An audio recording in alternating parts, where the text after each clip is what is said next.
ఇప్పుడు మనకి గ్రహాల సంచారము చాలా విశేషంగా జరుగుతోంది. అయితే మార్చి 15 నుంచి సూర్యుడు మీన రాశిలోకి ప్రవేశం చేస్తుంటాడు. అయితే ఈ గ్రహాల సంచారము ఒక్కొక్క రాశి ఒక్కొక్క సమయం తీసుకుంటుంది రాశిలోకి రావడానికి. ఇప్పుడు సూర్యుడిని కనుక తీసుకున్నట్టయితే సూర్యుడు ప్రతి నెలకు రాశులు మారిపోతూ ఉంటాడు. అంటే 12 రాశుల్ని 12 అంటే ఒక సంవత్సరంలో చుట్టి వస్తాడనమాట. అయితే ఈ మార్చి 15 నుంచి ఒక నెల రోజుల పాటు సూర్యుడు మీనరాశిలోకి ఉండబోతున్నాడు. అది ఎప్పుడు ప్రవేశం జరుగుతోంది అంటే కనుక మార్చి 15 నుంచి ఏప్రిల్ 15 వరకు. దీనితో పాటు షష్టగ్రహ కూటమి కూడా ఇందులోనే జరుగుతోంది కాబట్టి మే 31 వరకు ఈ రవి గ్రహము మీనరాశిలో ఉండే ప్రయత్నం జరుగుతుంది.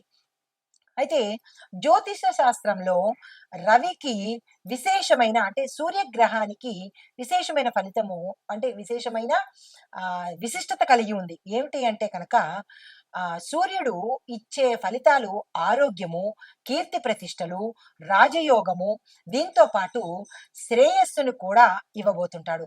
అందుకే రవి గ్రహానికి అనారోగ్యంగా ఉన్న వాళ్ళందరూ రవికి ప్రార్థన అంటే సూర్యుడికి అర్ఘ్యం ఇవ్వడాలు, సూర్యుడికి ఉపవాసాలు చేయడాలు ఇలాంటివి చేస్తే కనుక ఆరోగ్యము, రాజయోగము, సంఘంలో కీర్తి ప్రతిష్టలు ఇవన్నీ ఇస్తాడు.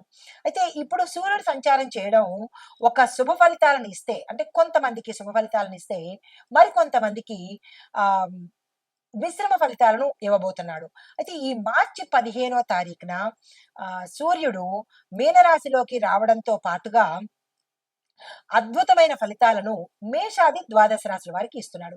అయితే ఈ ఫలితాలను ఇవ్వడంతో పాటు మనకి షష్టగ్రహ కూటమి యొక్క ఫలితాలు కూడా ఆయా రాశుల్లో ఏ ఏ స్థానంలో ఉండబోతున్నాయి అంటే స్థానాలు మనకి టోటల్ గా 12 స్థానాలు ఉంటాయి ఒక్కొక్క రాశి చక్రంలో. ఈ రాశి చక్రంలో 12 స్థానాల్లో రకరకాల గ్రహాలు సంచారం చేస్తూ ఉంటాయి. శుభగ్రహాలు, పాపగ్రహాలు కూడా సంచారం చేస్తూ ఎవరు ఎక్కువ ఇన్ఫ్లుయెన్స్ చేస్తారో అంటే ఎవరి ప్రభావము ఎక్కువగా ఉంటుందో వారు ఆ ఫలితాలను ఇవ్వబోతుంటారు. అయితే ఇప్పుడు మీనరాశిలో మార్చి 15 నుంచి రవి ప్రవేశిస్తున్నాడు కాబట్టి రవి గ్రహానికి ఇన్ఫ్లుయెన్స్ ఎక్కువ ఉంటుంది అంటే ప్రభావం ఎక్కువగా ఉంటుంది కాబట్టి మిగతా గ్రహాల యొక్క ప్రభావము తగ్గించి మీనరాశిలో ఉండేది వారి దగ్గర నుంచి 12 రాశులకు కూడా ఎటువంటి ఫలితాలను ఇస్తాడు అంటే అందరికీ ఓవరాల్ గా అధికారాలను ఇస్తాడు, ఆరోగ్యాన్ని ఇస్తాడు, కీర్తి ప్రతిష్టలను ఇస్తాడు, శ్రేయస్సు అంటే క్షేమాన్ని కూడా చూస్తాడు. అయితే ఈ ఫలితాలు ఎక్కువగా 4 రాశుల వాళ్ళకి అంటే 12 రాశులకి ఉంటుంది. కానీ విశేషంగా కొన్ని రాశులకు మాత్రము ఆ ఫలితాలు ఇస్తున్నాడు. ముందుగా ఆ ఫలితాల జాబితాలోకి వెళ్లే రాశి అయితే ఈ రవి మీన సంక్రమణం అంటే మీన రాశిలోకి ప్రవేశించడం వల్ల 12 రాశుల వారికి గ్రహస్థితి ఎలా ఉండబోతోంది, వారిచ్చే ఫలితాలు ఏమిటి అనేది చూసినట్టయితే ముందుగా ఈ గ్రహస్థితి రవి మీనంలో ప్రవేశించడం వల్ల జలతత్వము ఎందుకంటే మీనము జలతత్వానికి సంబంధించింది కాబట్టి భావోద్వేగాలు ఎక్కువగా ఉంటాయి.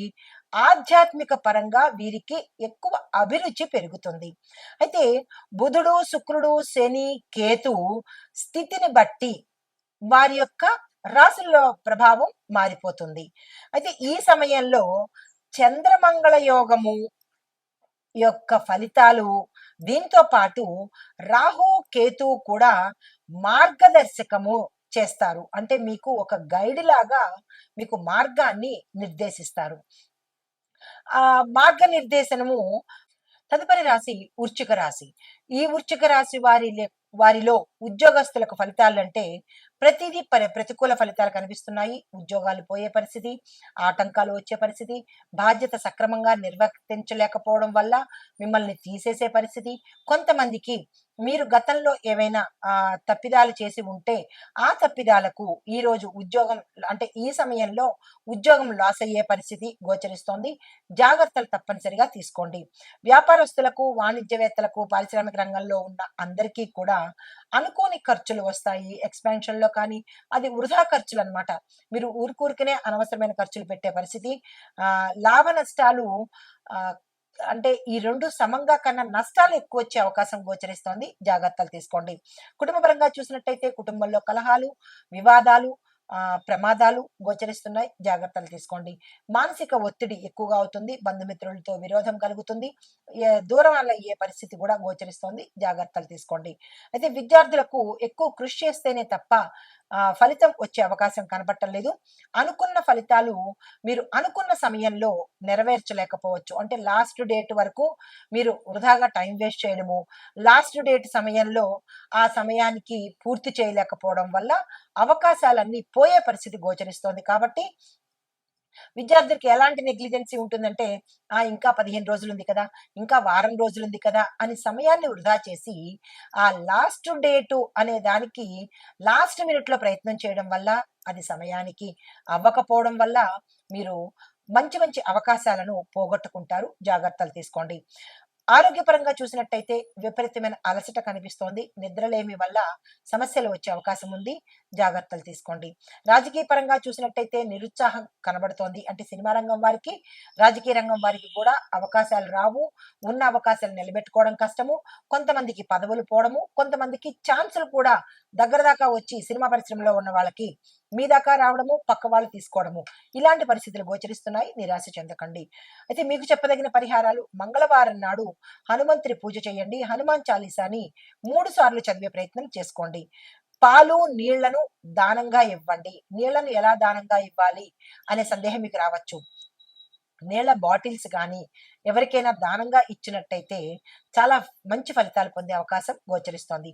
పాలు అంటే పాల ప్యాకెట్లను దానం చేయడం కానీ, పాల సంబంధిత వస్తువులు దానం చేయడం కానీ చేసినా కానీ మంచి ఫలితాలు వస్తాయి. ఉపవాసాన్ని తప్పనిసరిగా పాటించుకునే ప్రయత్నం చేయండి. వీటితో పాటు నేను మంత్రాలు, దానాలు కూడా చెప్పబోతున్నాను. ఆ మంత్రాలు, దానాలను కూడా మీకు ఉపయోగపడేటట్టుగా ఉంటాయి. పాటించుకునే ప్రయత్నం తప్పనిసరిగా చేసుకోండి. ముందుగా మంత్రాలలో రవి మంత్రము, కేతు మంత్రము 2 ఇస్తాను. రవి మంత్రము ఓం ఘృణి సూర్యాయ నమః అనే ఈ మంత్రాన్ని ప్రతిరోజు 108 సార్లు తప్పనిసరిగా చదువుకోండి. తరువాత కేతు మంత్రము ఓం కేతవే నమః, చాలా చిన్ని మంత్రము. దీన్ని ప్రతి మంగళవారము 21 సార్లు చదువుకునే ప్రయత్నం చేయండి. అయితే మీకు చెప్పదగిన దానాలు ఎండు మిరపకాయలు, నువ్వులు ఎవరైనా పేదవాళ్ళకి దానంగా ఇచ్చుకోండి. అయితే తప్పనిసరిగా మీ పేరు మీద శివాలయంలో శివుడికి అభిషేకం చేయించుకోండి. ఇవి ఈ రాశి వారికి చెప్పదగిన పరిహారాలు, మంత్రాలు, దానాలు. నమస్తే. తరువాత ఓవరాల్ గా ప్రత్యేకంగా సూచనలు, అంటే అన్ని 12 రాశుల వారికి చెప్పదగిన సూచనలు ఏంటంటే, ప్రతి రాశి వారు తప్పనిసరిగా ఆదిత్య హృదయం పఠించండి. రెండోది, గురువారం రోజు పసుపుని దానంగా ఇవ్వండి. శనివారం రోజు నువ్వుల నూనె దీపం పెట్టడం వల్ల శుభ ఫలితాలు పొందుతారు. మూడవది, గోసేవ, అన్నదానము, నీళ్లను దానంగా ఇచ్చినట్టయితే మహా ఫలితాన్ని పొందే అవకాశం గోచరిస్తోంది.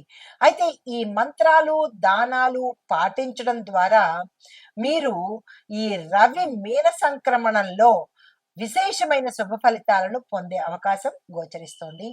సర్వే జన సుఖినో భవంతు. నమస్తే.